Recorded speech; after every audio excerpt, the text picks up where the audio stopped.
Great. We just had Anna drop off. Keith, are you there? Oh, Keith, are you there? All right. Hello and welcome to Livestreaming Decoded. The experiment continues. My name's Doyle Buehler, and I'm here with some actually amazing guests, but we just had them drop off for some reason. So, as with anything with tech, there are sometimes some challenges. So I'm going to go back and get them, and I'll bring them back into the show as well. So everybody stay tuned, and then we'll get rolling. So hang on for one moment. Okay, Anne, are you there? Let's see. I think my Skype has frozen. Isn't it fun when you have technology that doesn't actually work as planned? So let's see here. I'll have to try to disconnect.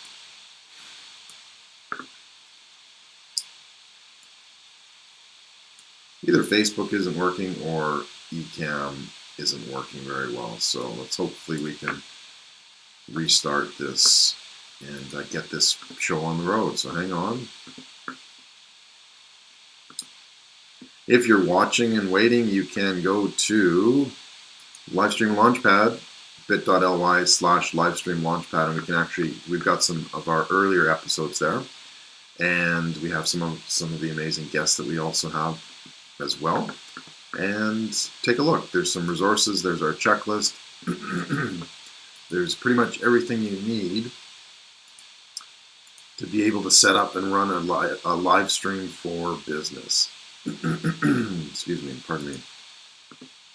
All right, and now the program's not working. I think there's a problem with Skype here. Just have to reset that and re-go with that. And hopefully we can get everybody back on stream here.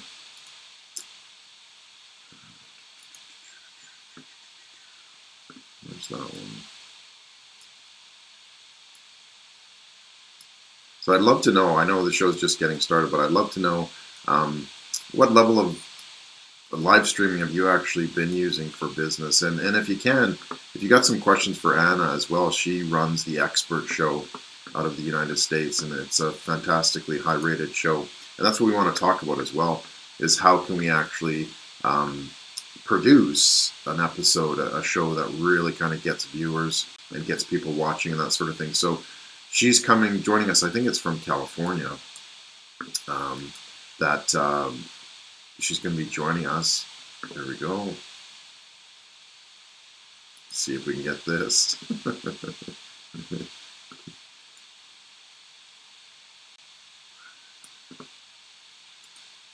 Oh, there we are. There, I hear you now. Can't hear you. Oh, yeah, okay, there we go. Hi, can you hear me? Yes, I can. The magic of Fantastic. live. Isn't this cool? We finally got you back. I've definitely had my share of technical glitches. I mean, it's like the double-edged sword of technology. It's a wonderful thing when everything works. Yeah, and I guess that's the challenge too, is making sure that it works. So I think I finished the show. I talked about everything we wanted to talk about. So. Oh, great. Okay. All right. Just kidding. I've done my job here. Yeah, no, thanks for staying on, and we're still obviously live, so I'm not sure what happened, if that was a quirk with Facebook or Ecamm or whatever. But as I said, and as you said, Anna, like, this is an experiment too, so we kind of have to try things and see what works and what doesn't. Well, I think it's great what you and Keith are attempting here, because I think as we've seen with the global pandemic, this is going to be a way of life for some time, and businesses, large and small, can benefit from just a little bit of technology, a little bit of investment of time, probably some investment of money to be relevant and to show up in people's social media feeds in ways that they may not have realized were so important before. Yeah, exactly. It's giving businesses a platform to be able to do that, and people as well, right? obviously the people are connected to business. So have you noticed like a big shift or just kind of a casual shift in that changing mindset that you just talked about?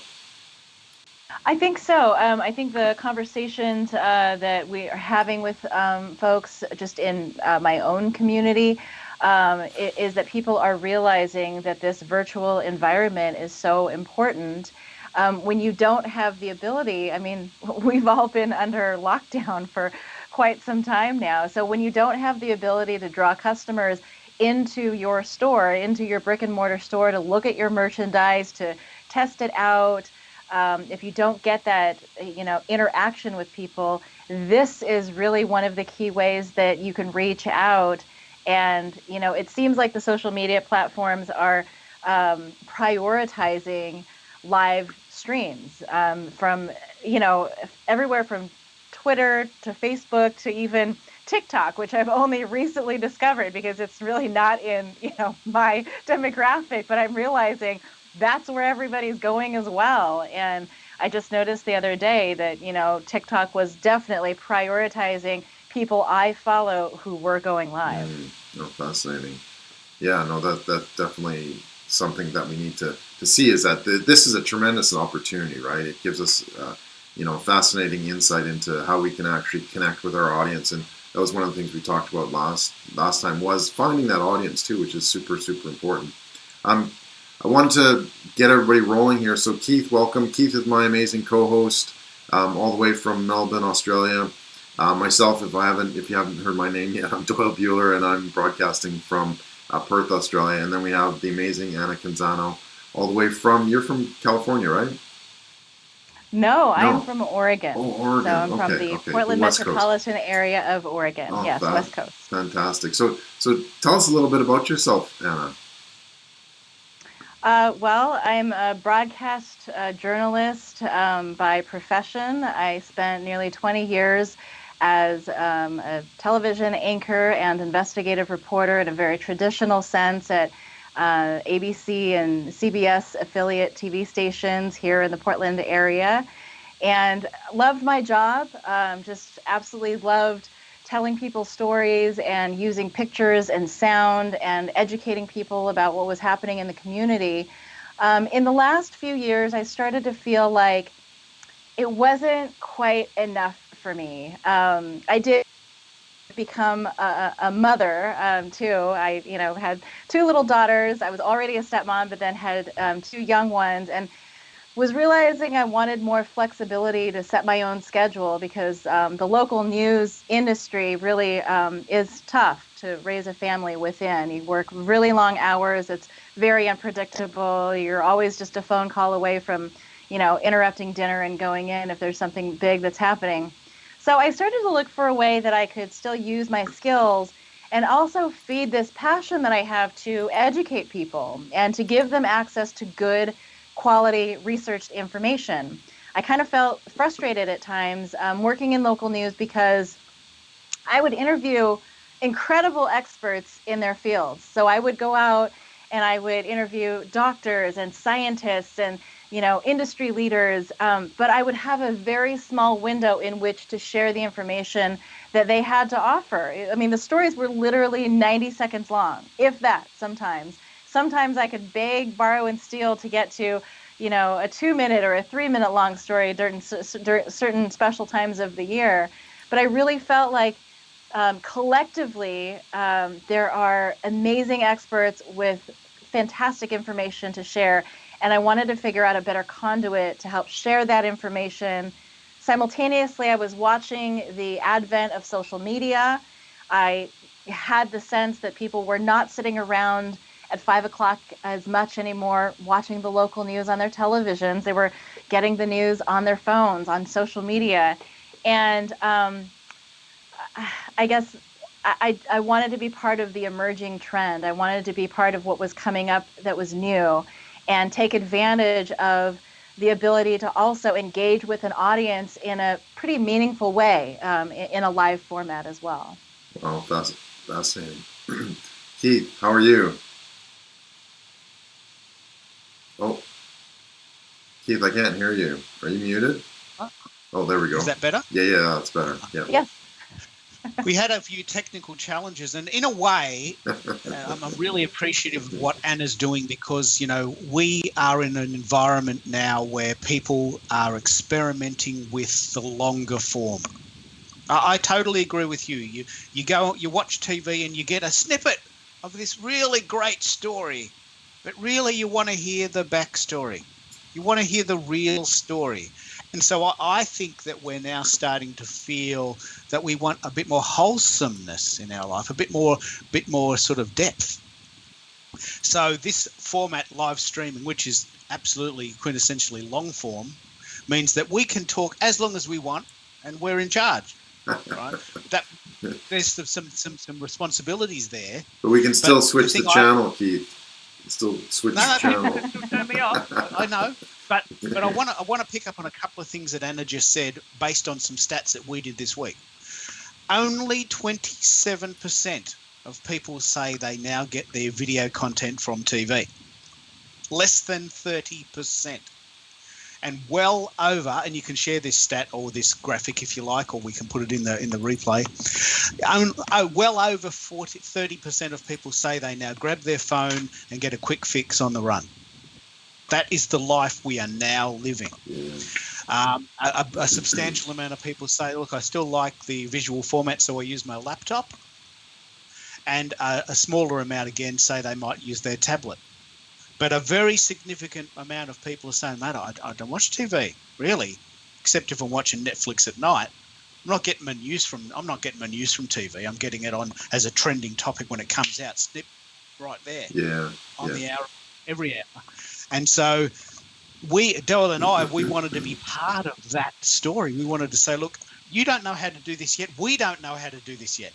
Like, this is the first time today we're using Ecamm in combination with Skype and sending it to link Facebook Live. Right, that's right there. We've never done that before. We're live doing it, and I'm pretty proud of that. I'm pretty proud that we're having the courage to say this could really stuff up. Yeah, and sometimes it does. And it did. Yeah. Last week it did. But that's okay, and that's part of the challenge too. I wanted to showcase a couple of things. A big hello to Linda, who's listening and watching from Connecticut. Yeah, actually, Linda. She got some questions. Linda joined in. Linda Ray? Yeah, Linda Ray. Hey, Linda. Thanks for joining in. She actually said later on, my partner and I did a live music show, but with no platform other than Facebook Live. Oh wow! Today did my first StreamYard video. Fantastic. Yeah, and so that's Linda. Yeah, go ahead. Well, Linda really is really excited about StreamYard because she's just starting, yeah. And this show's all about getting started, but also going deeper. And the reason I was very inspired by you, Anna, is your show looks really visually pleasing, and I really, really, really want to pull apart how you do that so that we can inspire other people. Because this is the new journalism. You're on the cutting edge of this.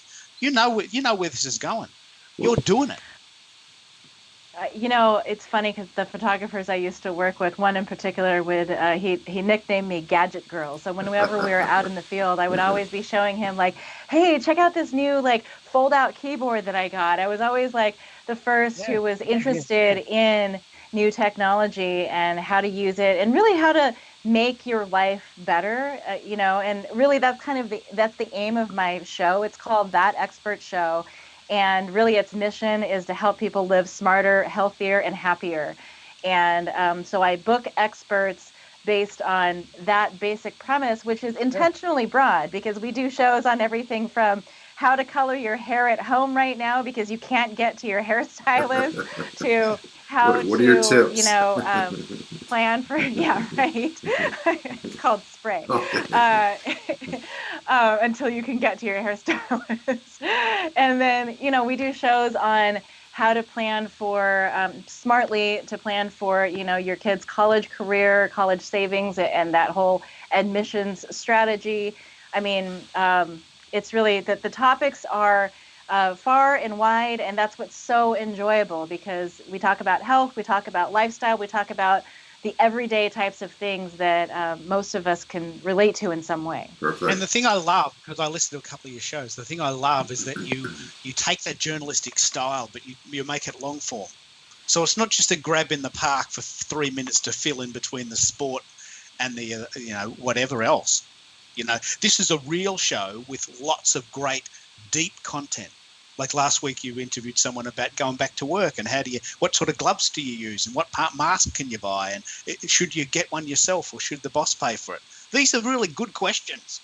These are really strong questions. I mean, that's particularly relevant right now because the Centers for Disease Control here in the U.S. Still have not issued hard guidelines for different workplaces and different industries on what to do with the coronavirus. So the entity that I interviewed, which was the American Industrial Hygiene Association, I actually saw them because Mark Cuban, billionaire entrepreneur, had mentioned them as a fantastic resource on LinkedIn and said, look, if you're looking for guidelines, if you're getting your business, your organization ready to go back to work, these are the people that you need to consult with and talk to. They have an industry by industry breakdown on what you should be doing to be safe as you go back to work. So we booked them and they were fantastic. And it just feels really good as a journalist to put quality information out there in a timely manner that will be helpful to people. And what Doyle and I say is that we're democratizing content. Like in Australia, we, like the rest of the world, we get given what we're given. The news channels tell us what they want us to know, and they load it in their direction, depending on what sells or what gives them more ads or what budget they have. But what happens if you want to get deeper and find out, hey, what was that gadget she was talking about? Tell me about that fold-out keyboard. Where can I get one of them? You're going deeper. I love that. I just love that. Well, in defense of my friends who are still working, very hard in local news, I think that local news as a whole, as a product, both in print and broadcast, is improving in its content. Like they realize that they can't just be the two-dimensional, half-hour newscast at 5 o'clock anymore. They are multimedia. They have robust websites. They have a lot of supportive information. Wow. Like reporters will generate most of the time the web content that goes with the story they were assigned to produce that day. And so I think that local news journalists realize it's all converging and you can't just rely on people sitting down to watch the news anymore. They have to be much more full service in the type of information that they're offering, if that makes any sense. Oh, absolutely. We actually have a few other people joining us. Gail Murphy joining in. Hey, Gail. Yeah. She's a guest on our Keep It. We're doing a show called Keeping It Real. Fantastic. How to make this is really important. What we're doing here is really important. People want to share, but we don't want people to be in their lounge room with the kids running around and washing in the background, right? Well, unless that's your show, Keith. If that's part of your show. That's the content. So today, for instance, just as a shout out to Gail, I'm using Skype with the blurred background feature. Now that's a really simple hack that comes with the camera. That makes my background slightly look better. Even if a child came running in, you probably wouldn't see it. So Gail's coming on the show for Keeping It Real. Fantastic. And then also Dave Clare, he's a fellow Perthonian as well. Oh. Hey, Dave. Welcome to the show, my friend. Excellent. So one of the topics that we wanted to talk about was how do we get a top-rated show, and I mean production quality here, Anna, and that's sort of why we wanted to talk to you as well. As what in your opinion makes sort of the breakthrough of having a great show as opposed to just sort of an average show? I think we see a lot of, it's good enough right now. I mean, even when you see like the cable news networks, they're doing interviews just via Skype or Zoom, and I would say even a decade ago, the major networks wouldn't have considered putting people on television with a video quality that was, to be frank, subpar, because, you can only go so far with certain signals and limitations. It used to be that, a satellite uplink was the gold standard that everybody abided by, and you just wouldn't even conceive of interviewing somebody with anything less than that if they were, in a different town, for example. So I think in a way, people's expectations have lowered because we are so used to doing Zoom chats now. I mean, my, kindergartner is doing Zoom chats with her fellow classmates and her teacher. Like, if it's good enough for her, it's going to be good enough, for a lot of people, right? But if you really want to produce a quality looking live stream broadcast, it does take some investment of equipment, a good camera, a good system. I happen to have an audio board that we use. The main piece of equipment that I invested in was something called a TriCaster Mini. It is a rectangular black box about this size, and it is made by a company called NewTek.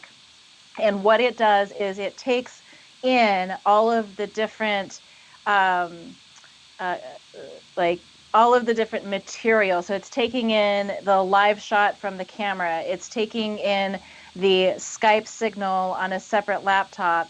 And there is a separate monitor and keyboard that is connected to the TriCaster Mini. So you're essentially recreating what would have been a full newsroom, a news studio control room in a much smaller, compact, more affordable space. So with the TriCaster Mini, you can create fonts, so you can create the name and titles. You can insert B-roll into your live streams. Like, you can literally just upload B-roll.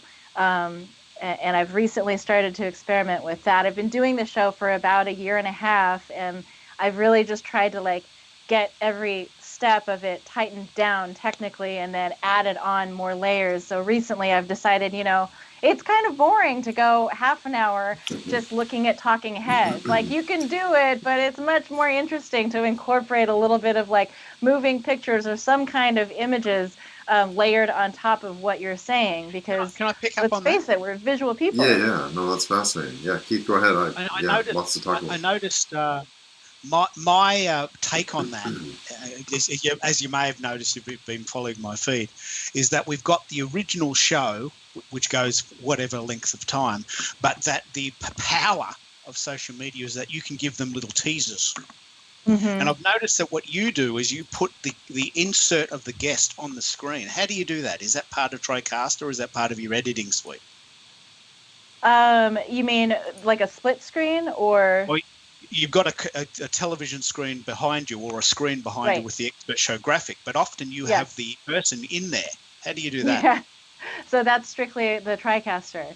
So it's a combination of factors, actually. I'm very thankful to my friends in broadcast news who I maintained relationships with after leaving my traditional role, who helped me create the graphic. One person in particular helped me create the graphic for this, which is, displayed onto the green screen.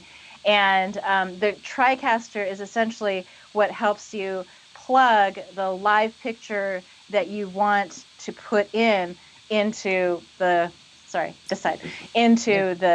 into whatever aspect of the graphic that you want. So the TriCaster itself actually comes with multiple sort of default set templates that you can either use as is. So whether you're a musician, whether you are a vlogger, whether you are, into politics, there's all different formats, whether you want to do a sports show or something, there's all different kind of pseudo sets, virtual sets that come with the TriCaster that you can use, or you can also alter them based on, your own branding. If that makes sense. The thing that's really powerful about what you've said there is because Linda, for instance, who's on the show, who said, "Look, 4K, it's such a hassle. I'm just going to start with StreamYard. It's $25 a month. It's 720p. That's enough." And it is enough because most people are on their phones. But what about if you really had a sense that you want it to look like TV, that you really want it to look great? You're not just content to interview people side by side and just throw it out there. And so this whole show, this whole 10-part series is about starting small with what you can afford and what you have.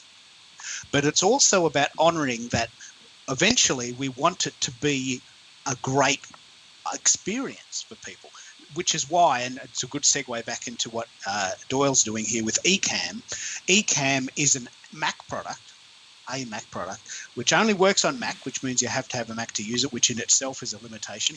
But look at what we're doing here compared to what it looks like on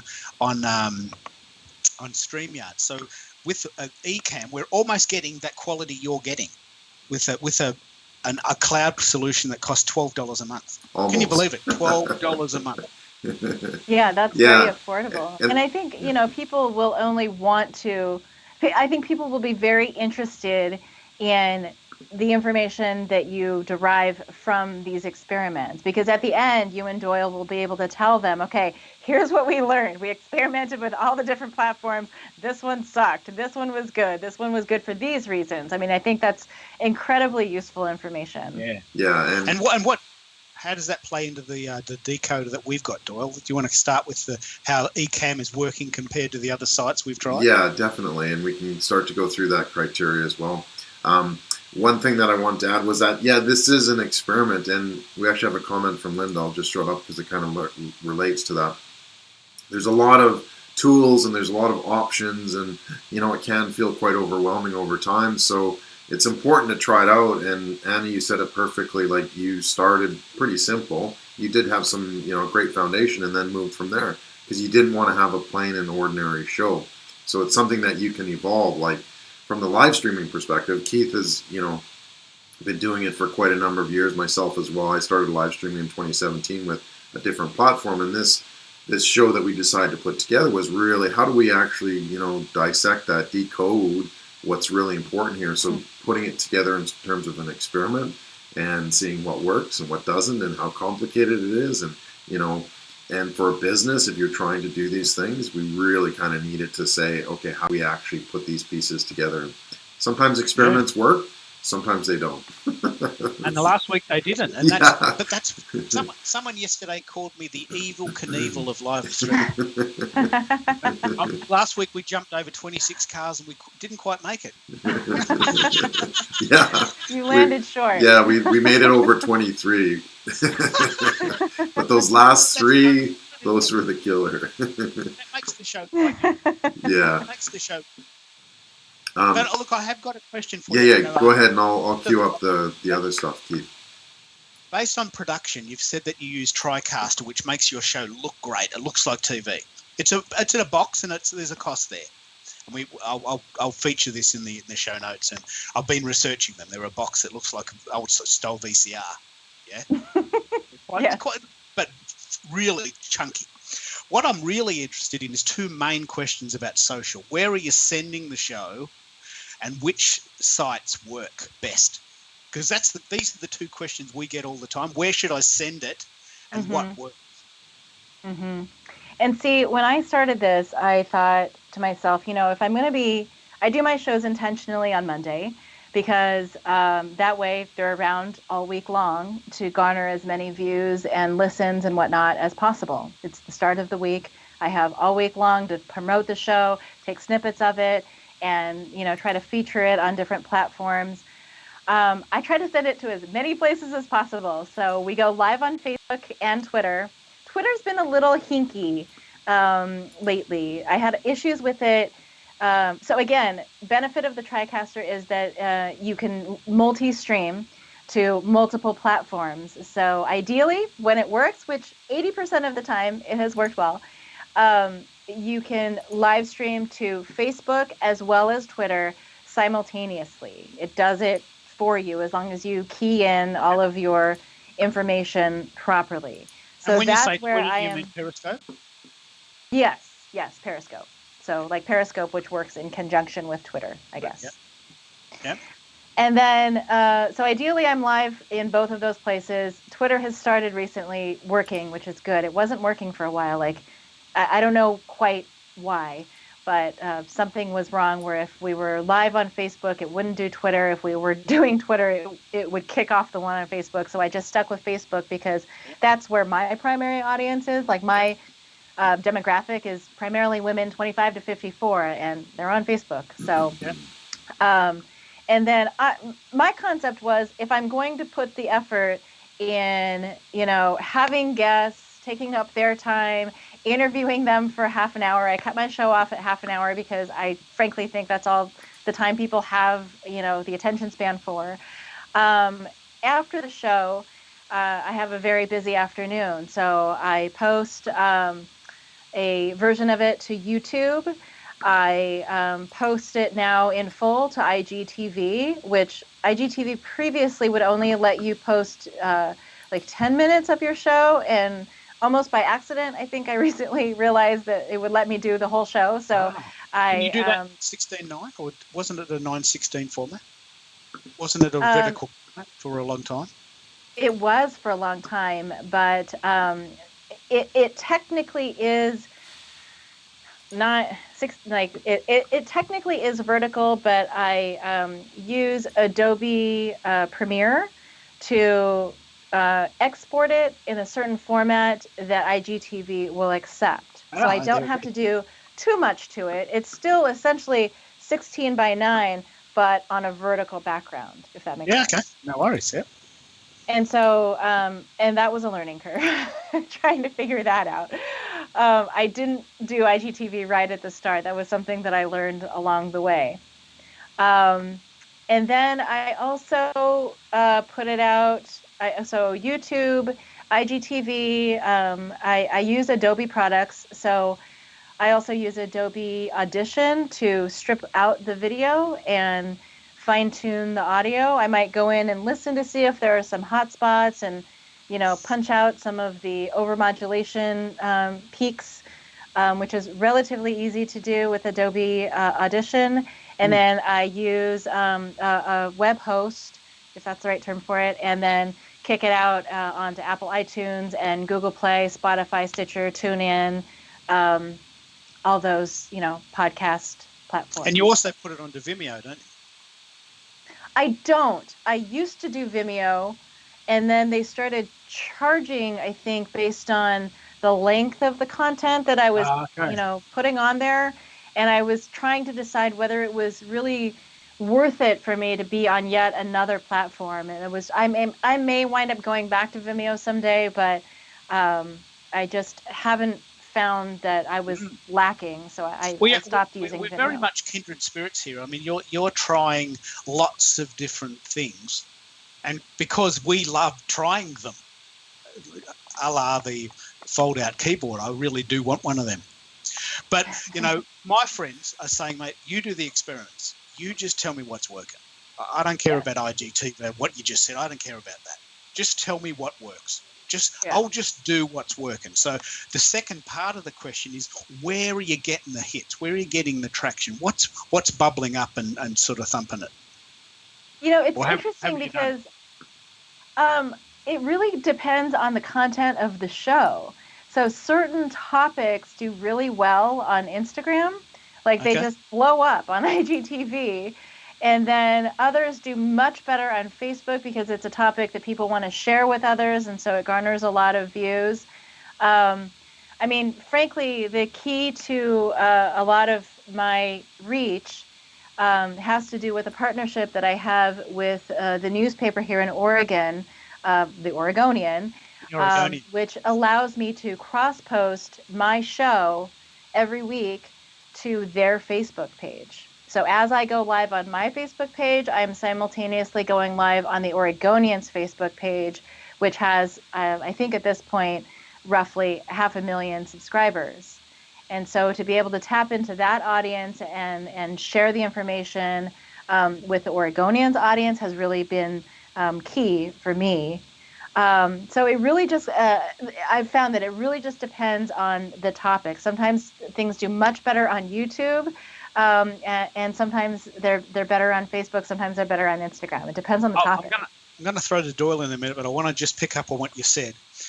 The reason why the Oregonian has picked up your show, and this is the reason to take things up a notch, just in case people in the audience are thinking, why am I bothering with this?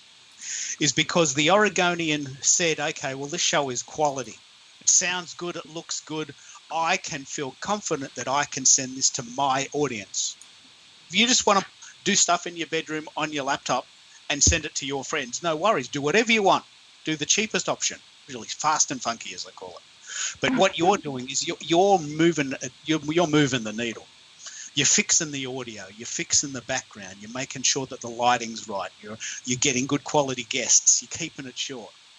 And that means that the Oregonian and other sites like that can say, look, this is content I can trust. This is the reason we're doing this show. Is Ecamm worth doing? It's a lot of layers. It's a lot harder to use Ecamm than it is to use StreamYard. What's the advantage to us? And that's why I want to throw back to Doyle. Doyle, what do you think the main differences are here with this show between, say, StreamYard and just going straight to Periscope, for instance? Yeah, there is that challenge without question in terms of the technology, and what we've tried to do is break these down into, just getting started, more advanced, and then experts. So we've got, Anna, who is definitely an expert in using the expert tools. Is Ecamm an expert tool? Yes, potentially, but there is a pretty good learning curve, as Linda indicated earlier. So you have to take a look at what is that foundation, right? We talked about live streaming ABCs in terms of what's really important and how do we actually build upon that. And it is interesting because you do have to do this for quite some time. And even if you are doing it, like for example, I said I've been live streaming for years, and if I have a gap of a month or whatever, a couple of weeks, you come back and it's like, oh, did I press that right button, or did I forget to push this button, kind of thing. So you really kind of have to stay in tune. And I love what you're doing, Anna, because you say, you go through that detail that's just phenomenal. And I think that's why, your show is doing so well as well. So, so I can totally relate to you, though, about literally it's the difference of not pressing a button and you're not live, or not pressing that button and there's no audio, or, it's, even for people that are comfortable with technology, which I would say that I'm fairly comfortable with technology, there's a lot to learn. And so, for anyone that's embarking on the journey, just to know that, have patience, do so many practice broadcasts, enlist the help of your friends. Like when I launched this show, I was calling up my cousins on Skype. I was calling up my friend who is in the acting world, because they were my guests. They were my people that I was interviewing, because I wanted to have so many practice runs under my belt before I actually went live with a product that I wasn't proud of. So. Yeah, and that's key, is that you're looking at it as a professional tool. One thing I have noticed, sort of just as a conversation topic, I know I want to talk about Ecamm and all that kind of stuff, but it's interesting that during the shelter in place and the lockdown and all that stuff, you do have, like you said, Anna, the show hosts that have gone sort of home to broadcast their show, like Stephen Colbert and comedians and Saturday Night Live, and they're really pulling it together. But I find what's really, really missing is that laugh track. Right? Like Stephen Colbert will say some jokes and it's like, dead silence. It's like, oh yeah, I'm supposed to laugh now. I know. It's so hard. It's really, in Saturday Night Live, they're doing what they can too, but it's just not quite the same, is it? Yeah. It's a different energy altogether. Yeah, no, definitely. So there's something that sort of has to be conveyed too. We could have a laugh track too, I guess, but that's more complicated as well. A laugh track. Part of what? There you go, Anna. That's what you can. He doesn't have a laugh track. He has a live audience. He has real people in his audience laughing. But one thing that could happen, and this is a layer that Doyle and I have talked about. It's quite hard because Doyle's running the show. He's got big sort of production there, but we've got people watching the show making comments. And please don't be disappointed if we're not feeding you in, because it's another layer we have to add. We'll add that. Linda just actually put a comment. I guess I should rethink my living room wall as a background. So, you can use it. Like, you don't have to have a broadcast studio, right? And that's the important thing to understand, is that you can start with that. Like, it doesn't have to be complicated. You don't have to start with a green screen, because it can be complicated and can be quite finicky. Did you add one right from the beginning, Anna? A green screen? Did I have a green screen right from the beginning? Yes. Okay. I guess Yeah, I'm fortunate. My husband's very handy. He grew up on an acre, Okay. and is very comfortable building things. Like, he's a journalist as well by nature, but he really enjoys, getting out his tools and building things. So he researched how to build a green screen Oh, studio wow. and built this studio. And the beauty of it is that we've both been able to, I mean, I just feel so blessed. We've both been able to continue working. He does a sports radio show and has continued to broadcast his radio show from this same studio, just the other end of the studio. Ah, So yeah. we, some time back before I launched this project, we had a high speed line, like a business internet line put in that could handle the bandwidth. Because, one of the things is when you're sending and receiving video that is a high resolution, if you don't have the internet bandwidth to support that, you will have a pixelated picture, you'll have dropouts, you'll have audio issues. And so it was very important to have that high speed line available. And now, especially so, since he's broadcasting his radio show from home. Fantastic. Yeah, and that certainly helps. It allows you to sort of, you've got that trademark style, right? You've got the screen and the green screen, which is fantastic. A neat little trick you said too is that your green screen is actually curved, right? Yes, so this is U-shaped, it's concave, and so the research that he did showed that if you have a concave, so you can see where my hands, you might be able to see, I don't know if you can see, but if you have a curved background, it actually adds more depth to whatever image you're placing onto it. Okay, cool. Well, So it just adds to kind of the 3D effect of whatever sort of virtual studio you might try to use. fascinating. Excellent. All right, cool. Let's deep dive into Ecamm. I do want to do a show check, Anna, just to make sure that you're comfortable with time-wise. Are you okay? Yeah? I'm okay, yes, All for right, now. cool. Just, yeah, we are live, so it's okay. If you have to attend to the kids or whatever the case may be. All right, so let's get into Ecamm, and we'll try to go through this as quickly as possible and then get back to sort of more of the top production tips and that sort of thing that you've been providing. So I'm not going to share my screen because I am a little bit conscious that we did drop out last time, and it might be a hardware issue on my end, so I'm just going to kind of talk about it. I'm going to be a talking head for a little bit. But we have the 5 categories as well, or sorry, the 4 categories. Category 1, 5 categories, yes. Category 1 is presentation. So how many guests and how do they connect with Ecamm? With Ecamm, it's basically through Skype, which was actually quite interesting because we'd never actually encountered that. Usually, if you're allowed guests, you can bring them in directly, whereas on other platforms like StreamYard, yeah, you can bring them directly. So Skype was quite interesting. We had to set that up in advance to make sure that it worked as well. Chroma keys and background blur, yes, Ecamm. It's a very sophisticated platform. It allows you to do backgrounds and chroma keys and all that kind of stuff as well. If you're more of the advanced user. Screen share, we can do a screen share. What I have found is that it doesn't allow you to do them. It kind of takes either the camera side of things. So as if I'm broadcasting on Ecamm, I can either have my camera or I can have the screen share or a combination of both. So audience experience and interaction ability. I think we've got a lot of some good comments, and we can see the feed from, doesn't matter which channel. I don't think I can see which where they're actually viewing it though, but which is interesting.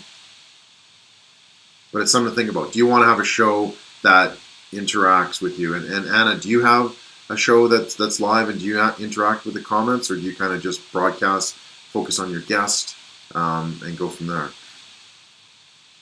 That was one of the reasons that I wanted to do the show live, was because I enjoy knowing that there's a live audience out there, like living, breathing people out there that are watching and engaged and communicating with me during the show, contributing their suggestions and their questions. Because one of my frustrations, like, we've all seen TED Talks, and TED Talks are awesome and they're amazing and it's great information, but it's a one-sided conversation. It's just this talking to you. And I don't know about you, but I often have questions that crop into my mind when I'm watching a TED Talk. And I wanted to give people who might be watching live the opportunity to tell me their questions live, and for me to mediate that question and field it to the expert that I'm interviewing. So there's that live element that I enjoy. I also always post about what topic and expert that I'll be interviewing next in advance of the show. That way, if people want to submit their questions in advance, I find that helps me because I don't have all the answers. I don't always, like, the motto of the show is it's that expert show where you help run the show. And I do mean that because often the suggestions and the questions that people submit prior to the show helped give me a sense and direct me toward the type of content that they actually want to know about from that expert. Yeah, fascinating. You know, there's a concept here called "Thank God You're Here" in pro, and you know these shows can be painful to watch when it doesn't go right, but when it goes, that was really like my first 5 minutes here when we went live, and then everybody dropped out. It's like, oh, okay. But you know, using the TED Talk analogy. TED Talks are great. They go 18 minutes, but I am watching someone and they're a high production level and they're fascinating. Mm-hmm. But it's a different flow when I, as an audience member, can participate. There's something about that that's actually unmistakable that I'm really starting to become quite addicted. Well, it's that human connection, really, when you think about it. We do need that, and we do sort of need to connect with people. On the TED example, actually, I was listening to one like 2 weeks ago, TEDx Copenhagen. Andrea Cates from California was one of the speakers, and it was just that. It was fascinating because instead of just her talking about her topic, it was more having the moderator ask her questions, and then they're getting questions live, and it was something that I'd never seen before. It was really cool. Yeah. So I think we're seeing this whole wave, and even if we can go back and watch a TED on stage or TEDx on stage, that seems like a great medium because now you can connect with people around the world. I don't have to be in Copenhagen. I can be in Perth, Australia, right? At a click of a button, which is fascinating. All right, let's continue with category number 2 is logistics. Scheduling in advance. This is a huge issue that Keith and I have found that it's really a go or no go. And so what I'm saying here is that some platforms allow you to schedule a show in advance, but only on specific channels, or you can kind of pre-schedule a show and that sort of thing with something like Restream. The problem is that if you can't schedule a show in advance, you can't send out a link to your audience. And Anna, maybe we can talk about this for a bit, but you can with Facebook. So for example, on Ecamm, I either have the choice of going to direct to Facebook, my Facebook page, and then I can schedule that link, and then I can use that link. We used it in some of the tweets and on Eventbrite and that sort of thing. So it's to prepare the audience that our show is coming. Here's going to be the link. The other alternative is I broadcast to Restream, but guess what? I can't then secure a link to send to people. How do you overcome that, Anna? Like, how do you actually schedule your shows? I schedule my shows through Facebook. I can't really schedule them. I mean, I guess I can tweet the link, to the scheduled event on Facebook, but I find often that people don't like to cross platforms. Like if I'm in Twitter and then I click on a Facebook link, now I have to log into Facebook, and it's like, like people just, it's not, the ease of access is really important. So I think frankly, one of the keys with Facebook is being able to hit the get a reminder, that this person is going live. So as you are preparing to go live, Facebook pushes the notification onto somebody's profile that, hey, Anna on that expert show is getting ready to go live here. Do you want to join? No, really, she's going live, and it pops up. And again, it's all about, the social media platform and what it is doing to prioritize its live streams. Yeah. So I think there is definitely an advantage there. Because we can use something like Restream, and that was the decision that Keith and I made, is we can use Restream, which then broadcasts on Facebook and Periscope and LinkedIn and Facebook pages and YouTube as well, and many others also. But we can't schedule it in advance, so then we can't notify our audience to say, hey, this is where we're going to be on Thursday morning, kind of thing. So let me pick up on that, because that was a huge pain point for us, huge. And what I'm very proud of, and I want to celebrate the wins, because we're doing this as we go. We're up to our 23rd car. We're on the ramp. Can we make it? Evel Knievel, go, eat your heart out. So, Doyle came up with this really cool solution, and I've got to give him kudos for this. We actually created an Eventbrite page leading to a Facebook event, right? I really, really want to give Doyle kudos for that. But what we did sacrifice is that this show is not going to Periscope, which cuts me in half because I'm a Twitter dude, right? So we had to make a decision.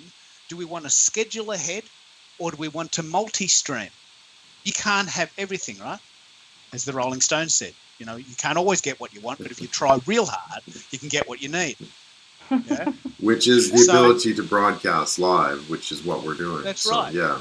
So what we did here is we made a decision that we would focus on Facebook and use an Eventbrite link to get people in, which means that 2 days before, I could start telling people about it. Because my role in this show is that I'm really the guy behind the scenes, as you know, just thumping it out, days ahead.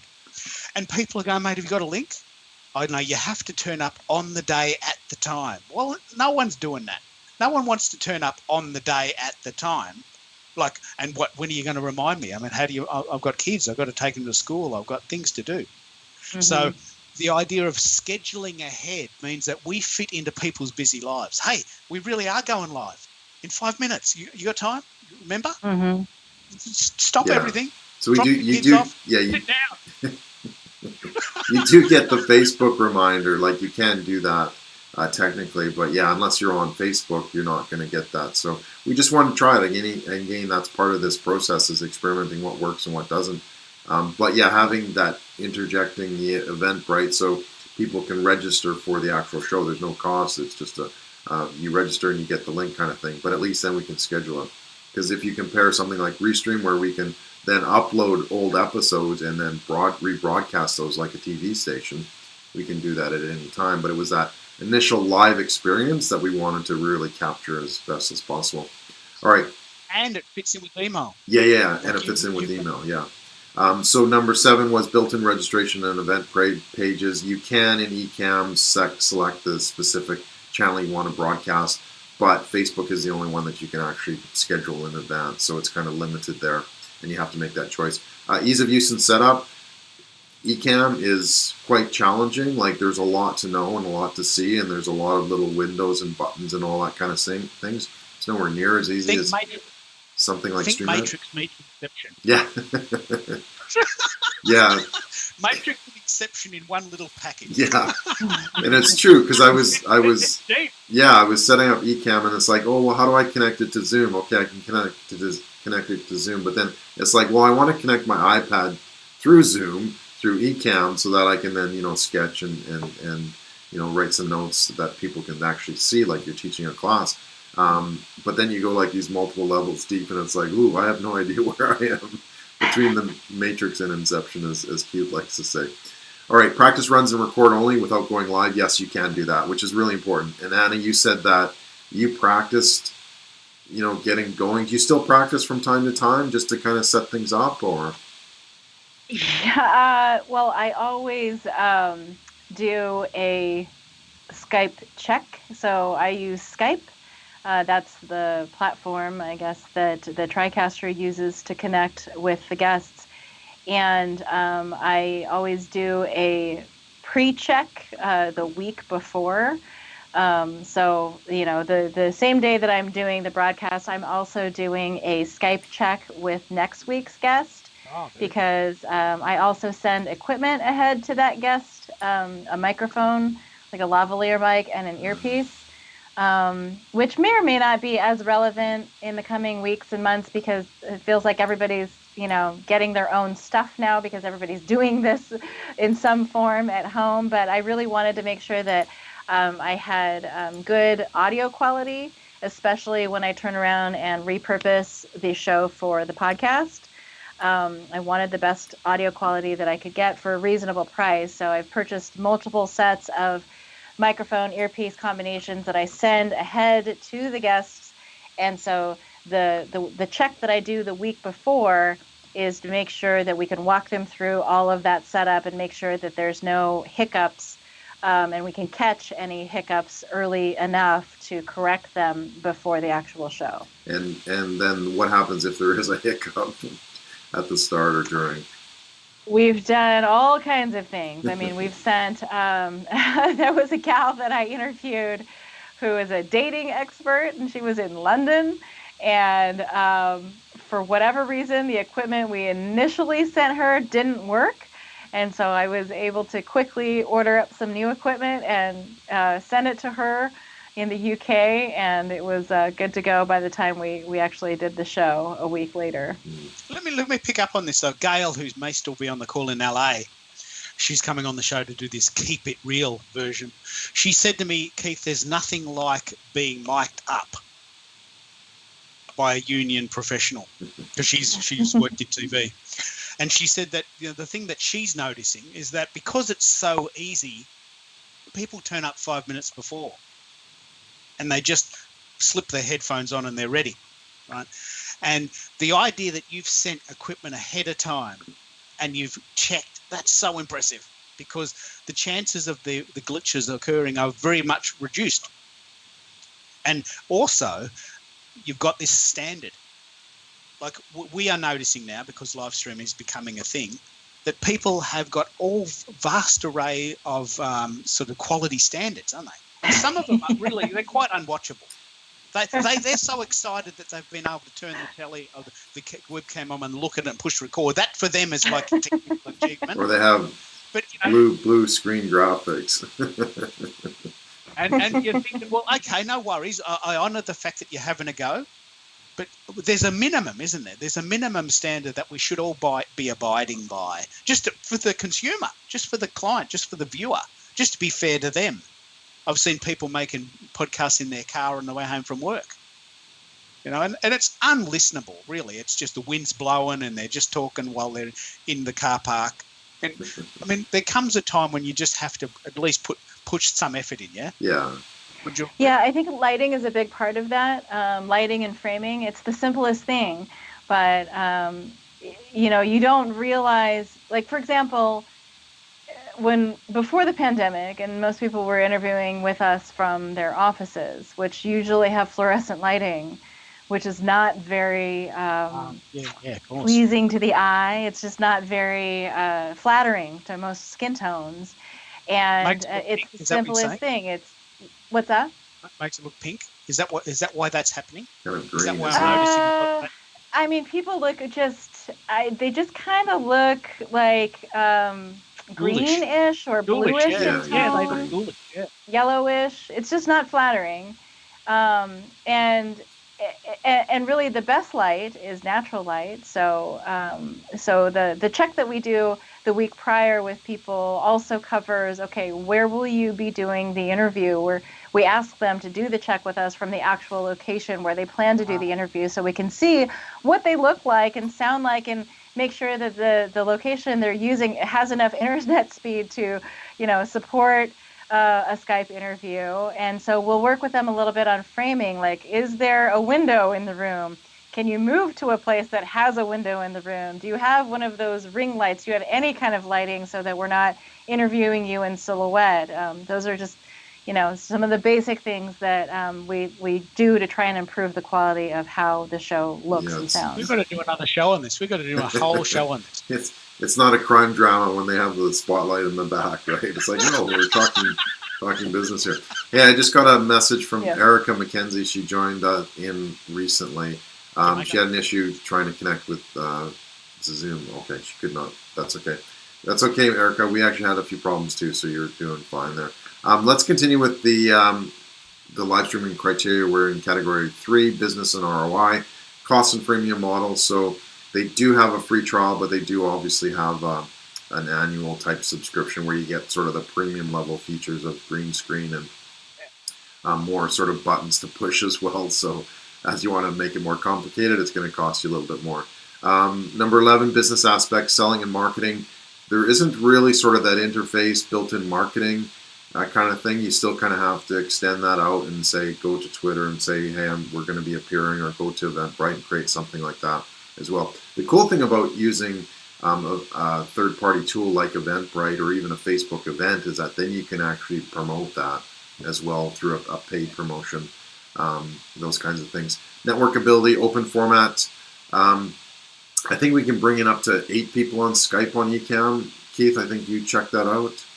It's not a lot. 6 in total. 6 in total. Six Okay. Six people in total. Yeah. Exactly like StreamYard. Okay. So you're kind of limited that way. If you want to sort of get with groups, you use something like a Zoom meeting, or Remo as well, which adds sort of that level of networking. So it's really just intended for creating a show, which is fantastic, bringing in a few guests, and up to 6. That's actually pretty impressive because most of them only have like 3 or 4. Be Live is 4 people total. Restream is 4 people. They used to be 2, and then a couple weeks ago they were only the host. So that's something to consider. If you want to bring in guests, if you want to have more community, you have to look at something like Zoom as well. Category 4 out of 5, technical, multiple channel broadcasting and quantity. This was really cool because you can connect it with a tool like Restream so that you can broadcast to, like I said, Periscope, LinkedIn, Facebook pages, Facebook profiles. What else? YouTube, obviously, as well. So you can do that, but you have to decide in advance, do you want to reserve that Facebook link that then you can send people to, or do you just want to sort of say, hey, I'm going live Thursday morning at 9 a.m., please join me on my channels type thing. So you can kind of look at that as well. Video broadcast quality and options. This is a good one because you can broadcast in 1080. StreamYard you can't. Be Live you can't. It's still 720, so it does give you that extra level of quality. But with quality comes, you have to have that internet speed that can actually support that as well. Can I jump in here? I want to pick up on, especially from Anna's point of view, because she's using TriCaster, which I'm guessing is probably broadcasting in 4K. So 720p is the 720 pixels is the speed that most of the entry level products are running on. StreamYard, Remo, which is the site we've been trying. I think Be Live 720. Now that's fine for your phone and your tablet, but it gets incredibly pixelated and quite unprofessional when you're trying to edit it. We're hoping that the 1080 becomes the standard. What's your thoughts on the idea of, is it worth upscaling to 1080 or 4K if you want to do a show, or is that an unnecessary level of complexity for a beginner? I don't know if it increases the level of complexity. It may just be, how quality of the camera you have, what kind of investment you want to make into what you're using to record the show. And really it kind of depends on your audience. Like, what is your intent? What do you plan to do? What is your long-term vision for your show? If you want to eventually get picked up by a larger platform that will want that quality, then you'll want to invest in that and have that quality up front, or at least have the goal of working toward it. But, again, it goes back to that, what is good enough? What is good enough for you? What is good enough for your audience? And is it the kind of show where somebody's going to be watching it on their large screen smart TV, in which case you want that quality? I think it depends on the content and who you're trying to reach. Which, in that case, I need to put on more makeup if it's on your big screen TV. What are your thoughts on that, Doyle? Am I over exaggerating this 720p, or because it's a pain point for me because I love editing. Yeah. And I will do some snippets from each of us, and I want everyone to be in glorious 1080p when they're on my laptop. I mean, I want to see you in full screen, and I want to see at least 1080p. But when it's 720 and below, it gets a bit pixelated. It looks a bit pretend, looks a bit artificial and a little bit unprofessional. Am I overstating that? Or I think it's important, but I think most people have come to the realization that a grainy video is okay. But the problem is that, noisy audio is not okay. I think a lot of us can get to the understanding that, I can kind of sit through and watch. I know it's a little bit blurry, but I'm not going to make a big deal of it. But if I can't hear it, I can't really understand what they're saying. There's too much background noise, or the microphones aren't loud enough, or whatever the case may be. There's something wrong with the audio. It clicks. You know what? I turn that off. I can get by with 720, and even if smaller, if you're watching it on your mobile. But I think that's something that we need to look at. And actually, a comment from Linda was that StreamYard uses 1080. I'm not sure. I thought it was only 720. Actually, no, I think it is 1080. You might be right, Linda. We've sort of been testing all these, and they're all kind of clouding into my mind here. But I think if you can broadcast with the higher quality, that gives you the better quality for replays and that sort of thing as well. So that could be quite important. And more importantly, repurposing. Like what Yeah. Anna's talking about. What Anna's talking about here is really powerful. Like, remember, the Oregonian is picking up her feed.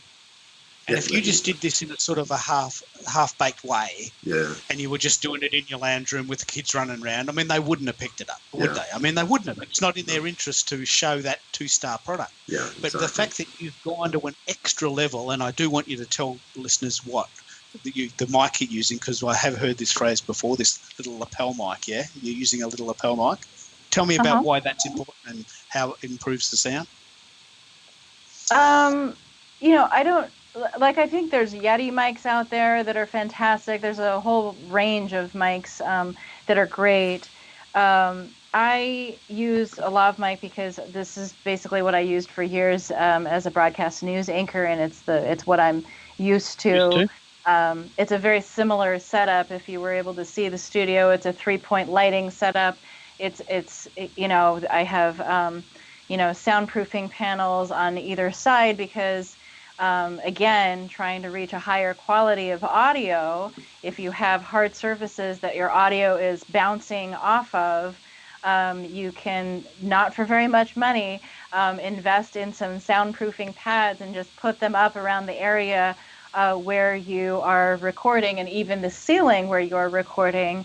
Again, I have amazing engineers, engineer friends to thank for helping with the audio side of this setup, because one of my husband's friends from the radio station was able to lend his expertise in setting up our studio so that it would be audio friendly. I've seen on the internet that just people who are doing like voiceover work or any kind of work where their audio is particularly important, it doesn't cost very much to buy some kind of setup so that you can improve the sound quality of what you are recording. Otherwise, you sound like you're recording, in your house or in your garage, and the sound is bouncing and echoing off of or in a closet. every surface. And as Doyle has said, people will tolerate pixelated video, but we will not tolerate poor audio. We just will not. Well, that's a fair comment. That's been my understanding, and me personally, but also what I've sort of experienced in the field as well. So, yeah. All right. So let's keep rolling here. We're almost done, and then we can close off and go from there. So, layout of a host panel and customization, number 16. It allows you to do a lot. Ecamm, right? Like, I can move all these graphics around live. I can set up layers and scenes and that sort of thing. I haven't advanced to that stage yet, but you can sort of do those graphics quite easily. But it can be a little bit complicated as well to set up. The next level is from an overlay to a scene, right, where everything comes and goes, and I just push a button and away I go. So definitely some things to improve there. Platform stability. Something crashed right at the beginning. I don't know if it was Skype or if it was Ecamm. We seem to be okay now. Seems reasonable. I have used it before in a live scenario also, and it has seemed fairly stable as well. So it keeps going once the tough gets going. What's that saying?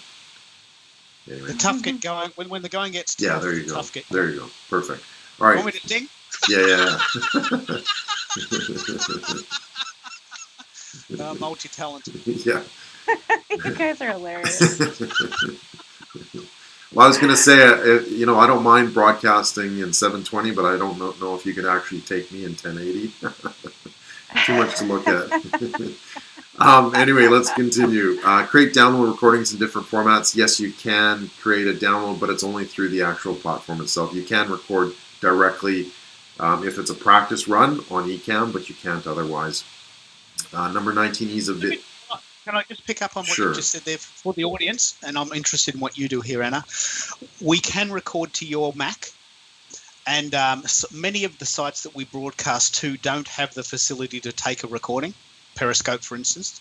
So what we have done as a default is we've always sent at least one feed to Facebook because we can at least get the video there. Yeah. Now that's very important when you want to do replays. How does TriCaster do it, and what do you recommend in regards to recording? How important is that? I think it's super important to have that material. TriCaster actually records within the TriCaster itself, so you have a version that records onto the TriCaster. For myself, we have it set up so that it records a high quality version of the show.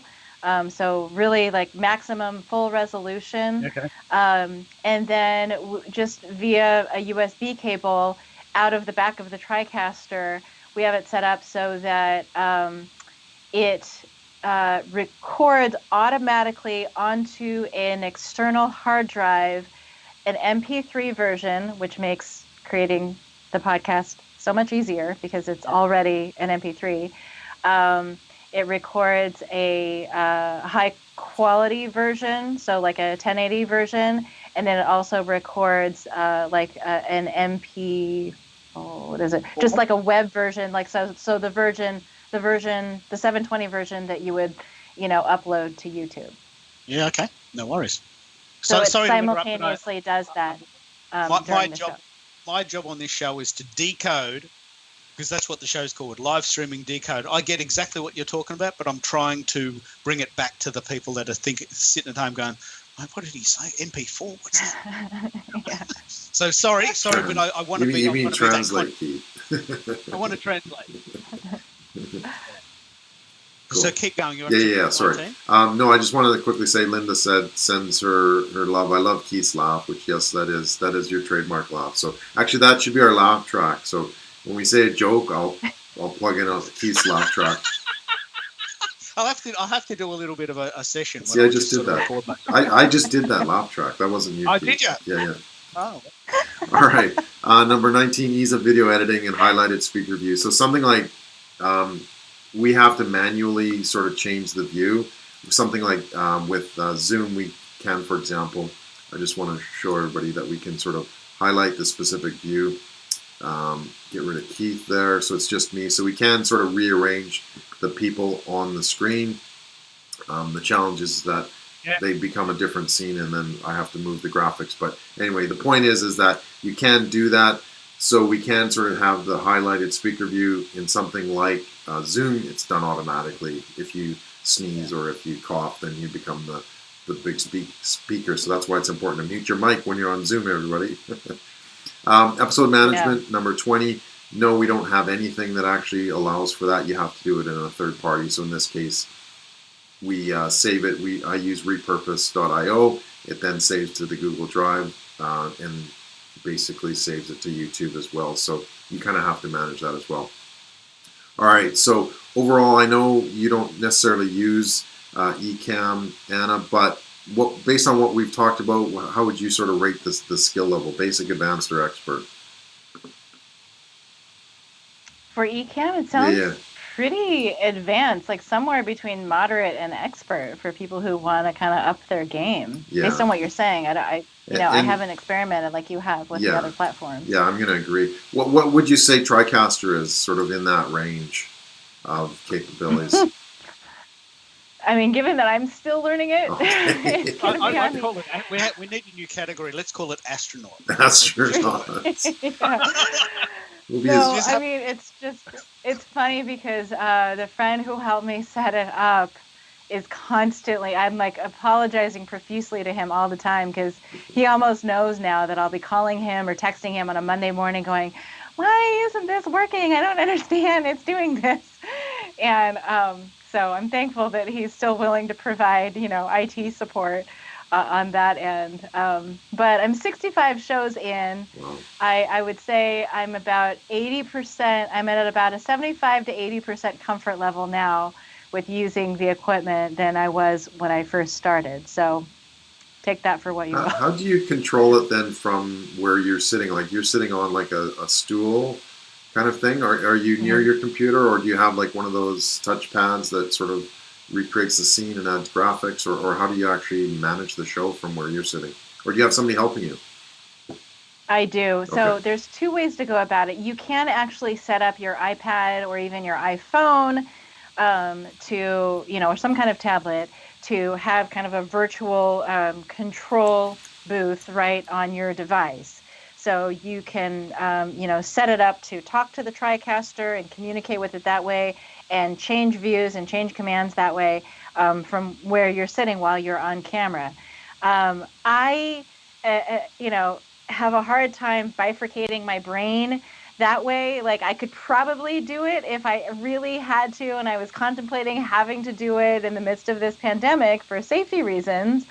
But we figured out a way to safely continue to have my producer come in and actually hit the buttons, if you will, to basically start the program, the macro that starts the show, change the different takes that we do. So we'll go from like a single shot of me here to a shot of my guest, wrong side, in the screen, to a split shot, to rolling the end of the show, which with the graphics and the music, calling in the B-roll. Like, for me, it's vital to have a second person to be able to do that, so I can focus more on the content of what I'm saying and what the guest, more importantly, is saying, and less so on the technical aspect of actually making the broadcast The magic show. happen. Yeah, I know that's hard, and it's hard for me too because you have to separate watching and listening and learning from our guests, but also managing and flipping and that sort of thing. So I've done shows solo, and they're fine, but you don't usually. I find I don't use sort of that extra level of technology because you have to focus on the conversation too. So with Keith as a co-host, I think that's actually a good combination. Not only is he smart and good looking, but he can also talk when I'm busy trying to, oh, what do I got to do here? Or I got to switch this over. So, Yes. all right. So, the last question, and then we'll wrap up. On a scale of 1 to 5 stars, how do you rate the overall platform?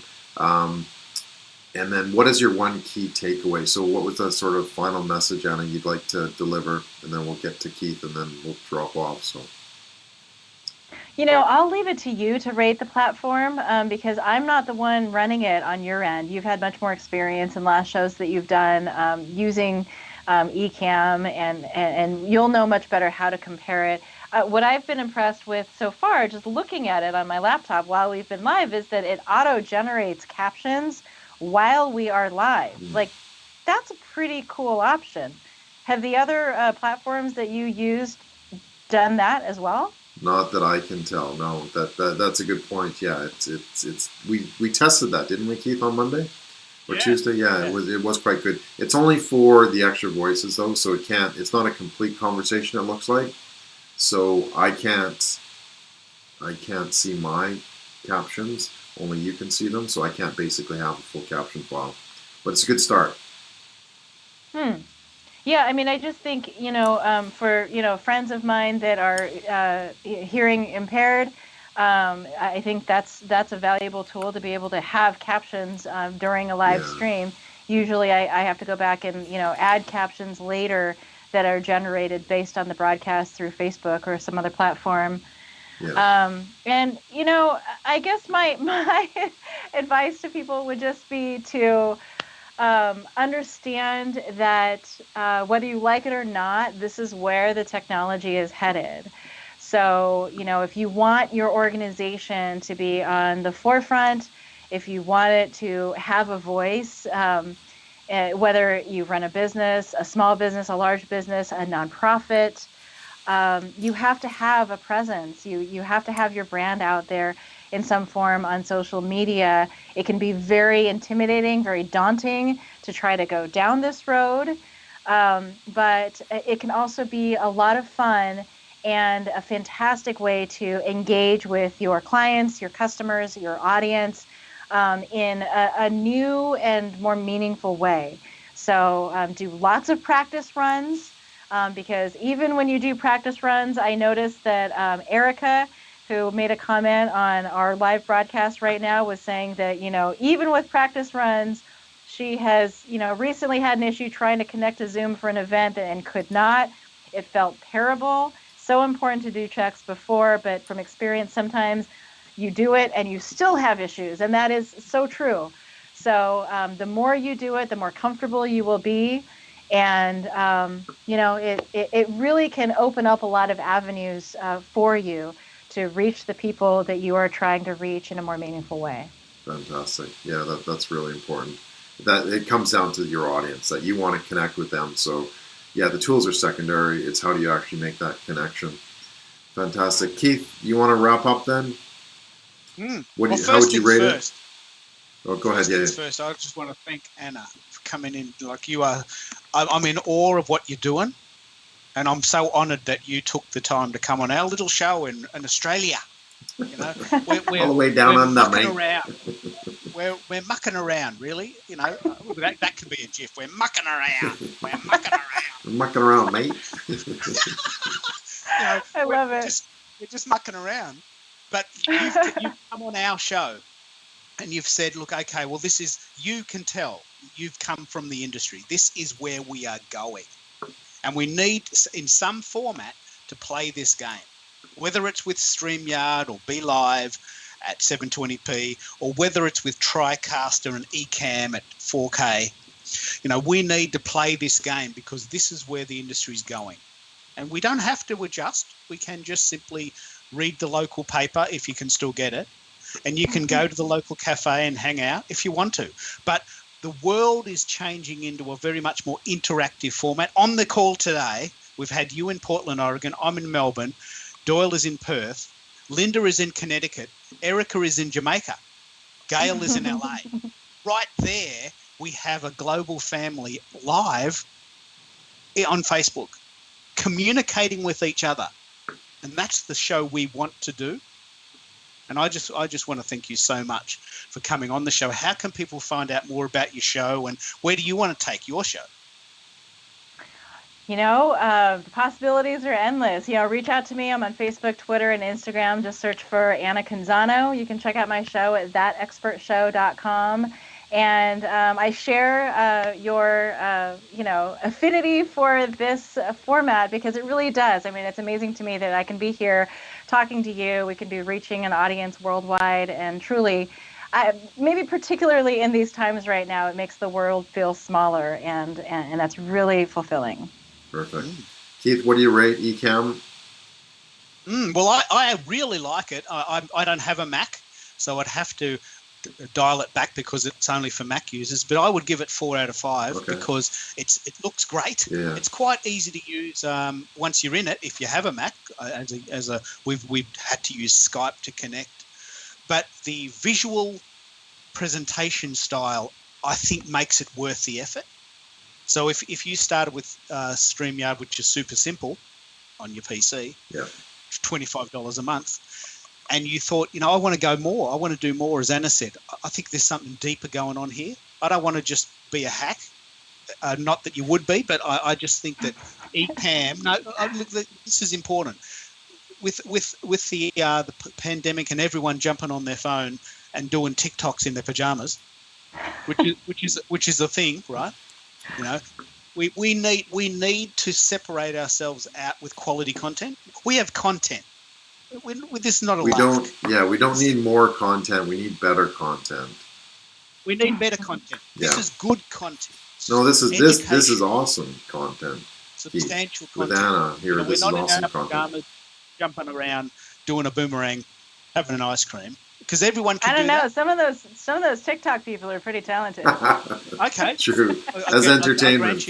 Yeah. As entertainment. Yeah. But the thing that I love about what Anna said is that she wanted to show that was educational, about longer form.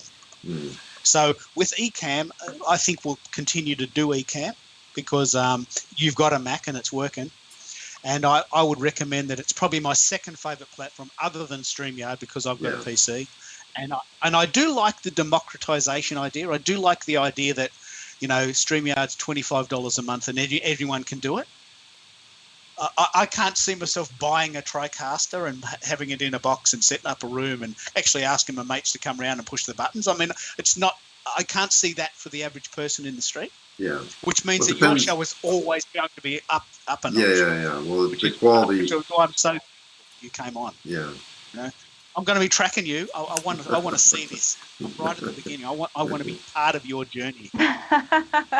Well, thank you so much. I appreciate you having me. Yeah, no, it's been a pleasure, and I really want to thank you as well. And for all our guests and audience who are watching it, you can start with our live streaming launchpad. Go to bit.ly/livestream launchpad. That actually has some of the previous episodes, our 20-point criteria, some of the toolkits that we use as well that you can check out and kind of get started if you haven't already done so. So again, want to thank Keith, my co-host, Anna, super amazing guest on our show, and for myself, Doyle Buehler. Thanks for joining us. If you do have any questions, please ask them in the question or get in touch with us. As you can see, thanks everybody, and we will see you online.